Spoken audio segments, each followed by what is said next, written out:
Hi there, I'm Ginny of the YouTube channel Finickety Reader. Yesterday I read a book that's left me conflicted.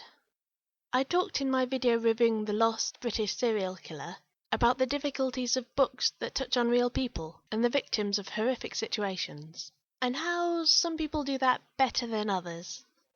This book shows us a survivor, which is perhaps even more difficult to do well. I Am Nujood, aged 10 and divorced, was written by Delphine Minoui from dictations and interviews by Nujood Ali. Nujood has now changed her name to Nujoom, the former meaning hidden and the latter meaning stars in the sky. This book tells the story of a young girl who was born in Yemen to a traditional village family. After an altercation, they have to leave for a larger city without their livestock or a lot of their possessions, and that puts them into a bad financial position. Nujoom's father chose an option that's not that unusual in their culture and social class. He sold his daughter's hand in marriage. What was unusual was that Nujoom went to the court building to ask for a divorce. What's got me feeling weird is looking at what happened after the book. Nujoom never became a lawyer like she wanted.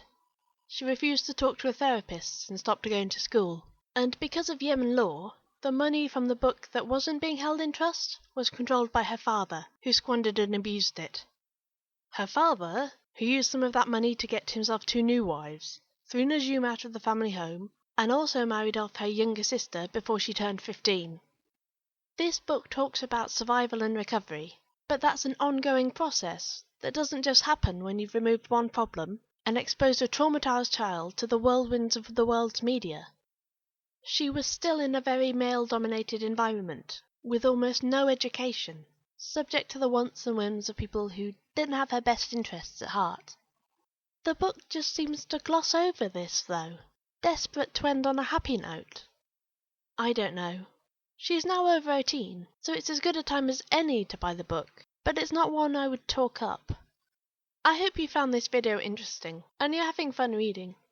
You can like, subscribe, or be my friend on Goodreads if you want to.